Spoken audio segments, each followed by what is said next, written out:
prosecutors are focusing on the murder weapon in the trial of accused killer Andrew Romero today. Accused cop killer. They're trying to link the gun they say Romero ditched to the bullet casings found at the scene where Rio Rancho police officer Greg Benner was murdered during a traffic stop.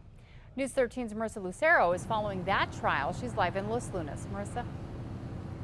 Kim, the state didn't waste any time this morning calling an expert in firearm identification to the stand. He told jurors he completed multiple test rounds using the same gun and came to one conclusion. That those 4 cartridge cases, G2 through G5, were identified as having been fired by this 9mm pistol.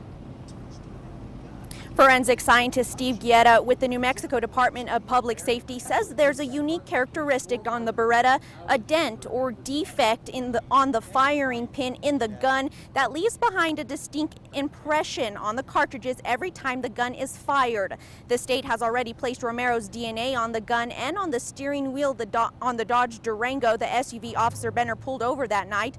Romero's attorneys argued that just because Romero's DNA was on the gun doesn't mean he shot anyone with it.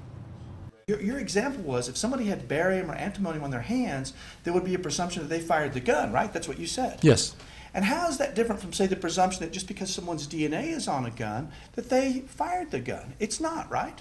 Objection is beyond the scope of That forensic expert took up a good portion of testimony today. The state was expected to rest its case, but right now they still have one witness to go. Back to you, Kim. Okay, thanks, Marissa. Now, the state also brought in the doctor who was working in the ER at the time Officer Benner was rushed in. He testified that Benner's gunshot wounds were unsurvivable.